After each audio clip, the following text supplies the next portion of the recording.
नमस्कार दोस्तों, उम्मीद करते हैं आप सभी स्वस्थ एवं प्रसन्न होंगे। बाल विकास के अंतर्गत जिस नए टॉपिक को हम लोग पढ़ने का प्रयास आज करेंगे वह हमारा है अभिवृद्धि एवं विकास, ग्रोथ एवं डेवलपमेंट। बहुत ही महत्वपूर्ण टॉपिक है, चाहे वह हमारे टेट की दृष्टि से हो, चाहे एसटेट की दृष्टि से हो, चाहे सीटेट की दृष्टि से हो। तो शुरू करते हैं। सबसे पहले ध्यान देते हैं अभिवृद्धि की या ग्रोथ क्या है, या इसे हम वृद्धि भी कहते हैं। तो हम ये कह सकते हैं कि समय के साथ साथ जो हमारे शारीरिक परिवर्तन होते हैं वह अभिवृद्धि कहलाती है। समय के साथ साथ होने वाले शारीरिक परिवर्तन अभिवृद्धि कहलाती है।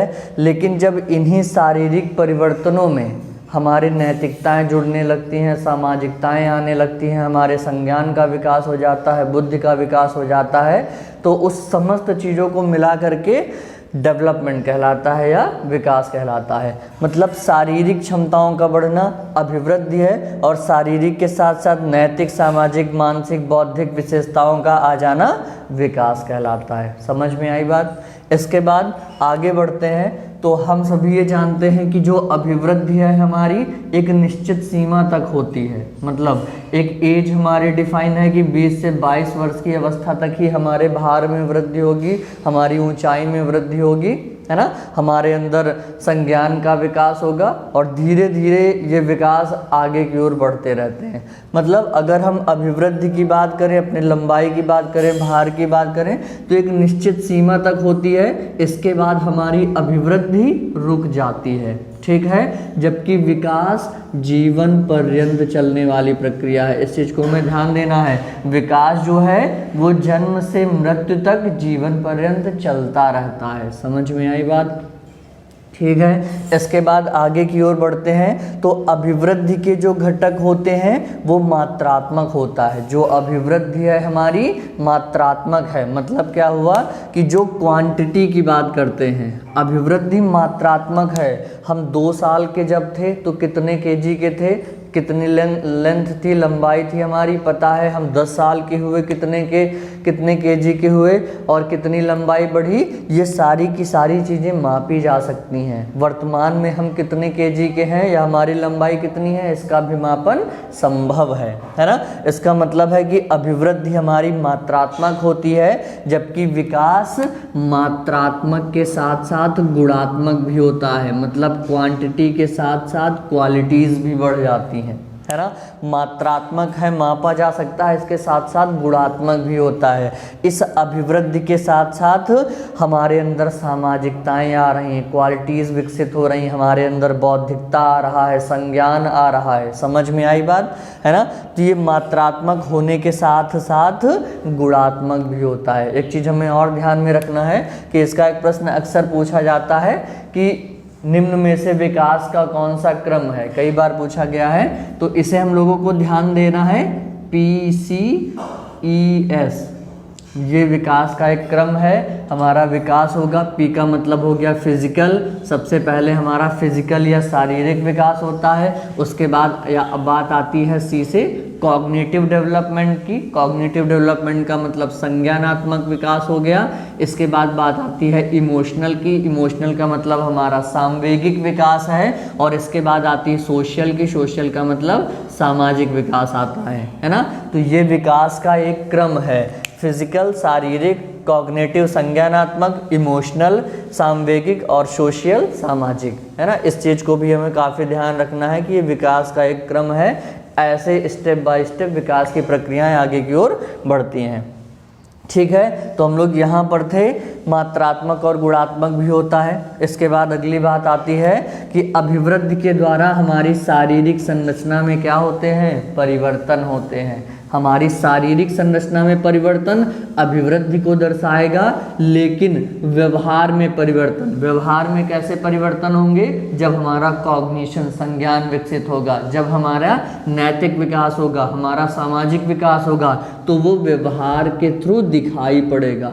समझ में आ रही बात? मतलब विकास व्यवहार में परिवर्तन को कहते हैं और अभिवृद्धि शारीरिक संरचना में परिवर्तन को कहते हैं।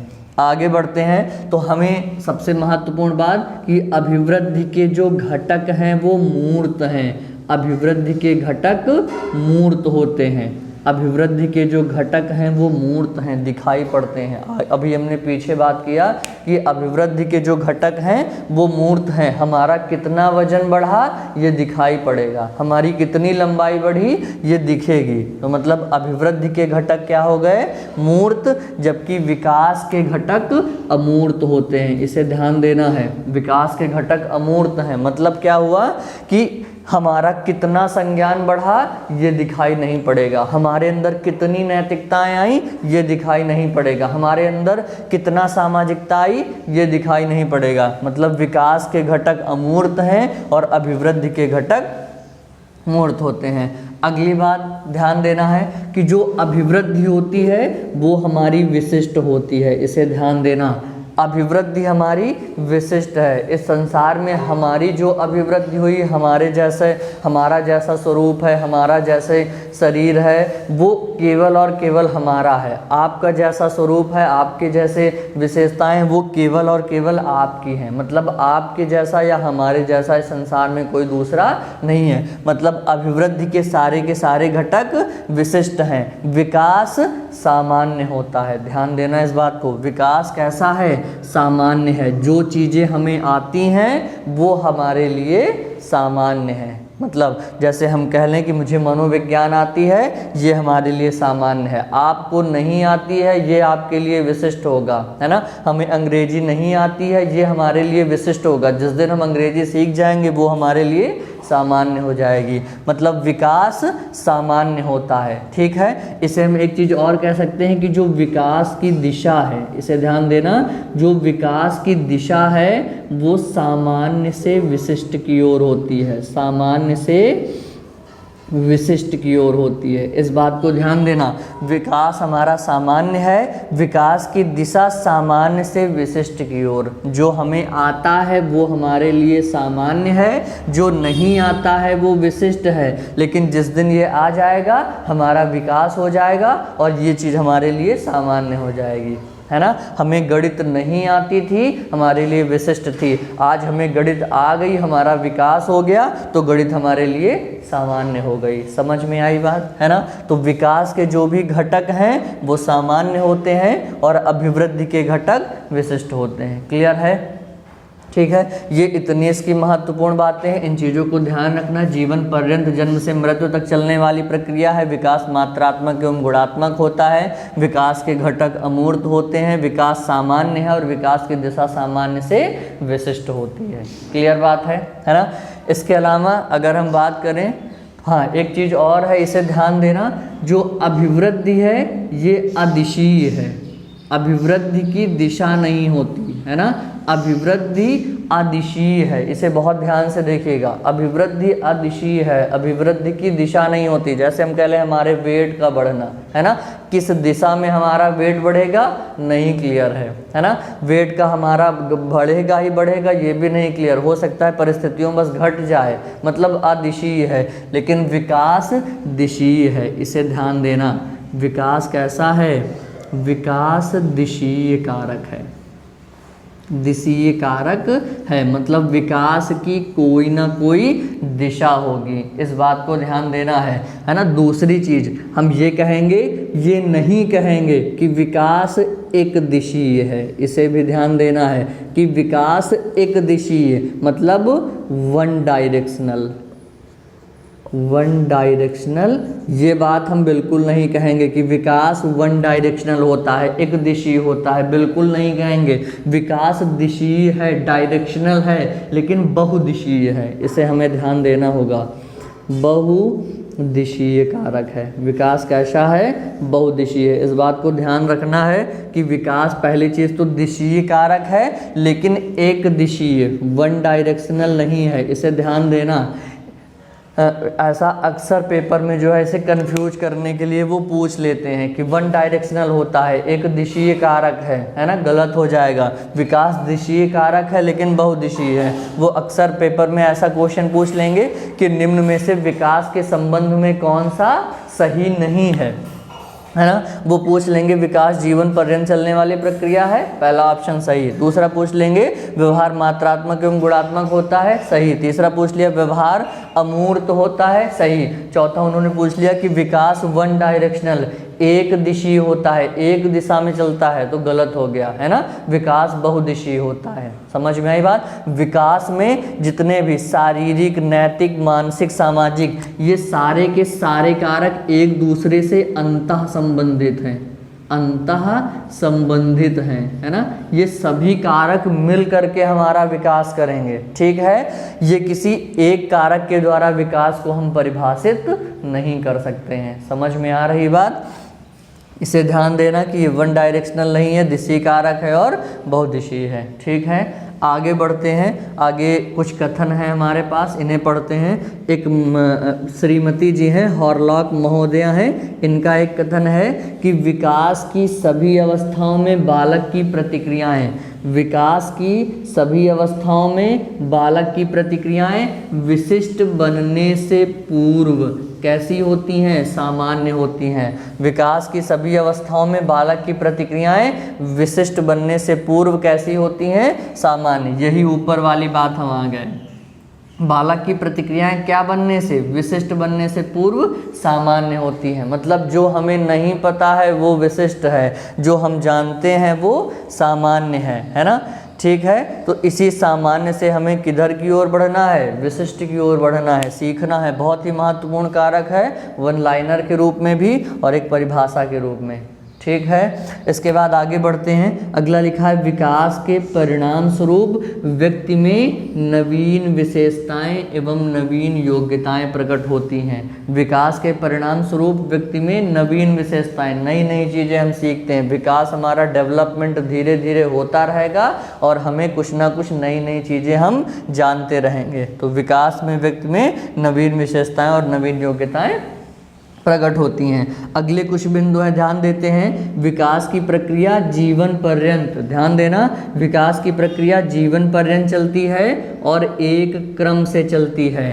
प्रत्येक अवस्था का प्रभाव दूसरी पर पड़ता है, प्रत्येक अवस्था का प्रभाव। आगे हम लोग पढ़ेंगे, शैशवावस्था आएगी, फिर बाल्यावस्था आएगी, फिर किशोरावस्था आएगी। तो ये सारी की सारी एक क्रम से चलेंगी और प्रत्येक अवस्था का प्रभाव विकास की दूसरी अवस्था पर पड़ना है, ठीक है। इसका अगर हम एक उदाहरण और देखें तो हम ये कह लें कि बच्चे का जन्म होता है, बच्चा उस समय किस कंडीशन में होता है, लेटा रहता है ना, लेंग की कंडीशन में होता है। धीरे धीरे वह बैठना सीखता है, बैठने के बाद वह खड़ा होना सीखता है और खड़े होने के बाद ही तो वह चलना सीखेगा, है ना। इसे ऐसे भी हम समझ सकते हैं, ठीक है। पहले लेटा है, सारे के सारे क्या हैं, एक क्रम से चलेंगी। अगर बच्चा बैठ नहीं पाया है तो वह कभी खड़ा नहीं हो पाएगा, वह चल नहीं पाएगा। अगर बच्चा बैठ गया है लेकिन खड़ा नहीं हो पा रहा है तो क्या वो कभी चल पाएगा, नहीं चल पाएगा। मतलब सबसे पहले लेटा है, लेटने के बाद वो बैठना सीखेगा, फिर खड़ा होना सीखेगा और उसके बाद चलना सीखेगा। मतलब विकास की प्रक्रियाएं जीवन पर्यंत चलेंगी, एक क्रम से चलेंगी और प्रत्येक अवस्था का प्रभाव विकास की दूसरी अवस्था पर पड़ेगा। एक अवस्था अच्छी हो जाएगी तो उस विकसित अवस्था के बाद अगली अवस्था का विकास प्रारंभ हो जाएगा। क्लियर बात आई, ठीक है। इसके बाद आगे बढ़ते हैं। अभिवृद्धि का मापन किया जा सकता है। अभी हम लोगों ने पढ़ा कि अभिवृद्धि का मापन किया जा सकता है जबकि विकास क्रियाओं में होने वाले परिवर्तनों से दिखता है। जो भी हम क्रियाएं करते हैं, अभिवृद्धि हमारी कितनी बड़ी हम माप सकते हैं, लेकिन हमारा संज्ञान कितना विकसित हुआ ये हमारे व्यवहार से पता चलेगा। हमारे अंदर सामाजिकताएं कैसी आई ये हमारे व्यवहार से पता चलेगा। हमारे अंदर नैतिकता कैसी है ये लोगों के प्रति जब हम व्यवहार करेंगे उससे पता चलेगा, ठीक है। अगली बात आती है विकास वंशानुक्रम तथा वातावरण की अंतःक्रिया पर आधारित है। इसे ध्यान देना, हम लोगों ने पिछले भी पढ़ लिया है, वंशानुक्रम पढ़ा है और वातावरण पढ़ा है। अब चाहे हमारा व्यवहार हो चाहे विकास के पक्ष हो, जब तक वंशानुक्रम और वातावरण दोनों अच्छे नहीं होंगे तब तक विकास की प्रतिक्रियाएं हमारी संभव नहीं है। तो इसे ध्यान देना है कि जो भी विकास है वो वंशानुक्रम तथा वातावरण की अंतःक्रिया का परिणाम है या अंतःक्रिया पर आधारित है। अगला बिंदु आता है कि विकास के कारण क्या है। ध्यान देना, विकास के कारण परिपक्वता एवं अधिगम है ना। मतलब हम धीरे धीरे बढ़ते जाएंगे, समय के अनुसार हमारी एज बढ़ती जाएगी, परिपक्वता आती जाएगी और हमारा विकास होता जाएगा। ठीक है, धीरे धीरे हम ज्ञानार्जन, अधिगम, सीखना करते जाएंगे और हमारा विकास आता रहेगा। मतलब समय के साथ साथ आने वाला परिवर्तन परिपक्वता है और उसके बाद विकास होगा, और उसी समय के साथ साथ धीरे धीरे हम जो सीखेंगे वो अधिगम है और अधिगम के फलस्वरूप विकास होगा। एक बात हमें और ध्यान देना, पॉइंट बहुत आता है कि अधिगम के बाद विकास होता है, अधिगम के बाद क्या होगा, विकास होगा। इस बात को हमें ध्यान रखना है कि पहले अधिगम आएगा, उसके बाद क्या आएगा, विकास आएगा। अधिगम पहले होने वाली प्रक्रिया है और विकास उसके बाद होगा। ये लाइन भी वन लाइनर में या ऑप्शंस के रूप में काफ़ी पूछी जाती है। ठीक है, तो इतनी बातें थीं। आगे नए वीडियो में हम लोग विकास के सिद्धांतों पर चर्चा करेंगे। जो बातें हमने आज आपको बताई इन्हें पढ़ते रहिए, एक क्रम से चल रहे हैं, धीरे धीरे सीख लिया जाएगा, है ना। और ऐसा कुछ भी नहीं है जिसे पाया नहीं जा सकता है, तो आप लोग पढ़ते रहें, धीरे धीरे सब कुछ आ जाएगा। Okay, thank you class. जय हिंद, जय भारत।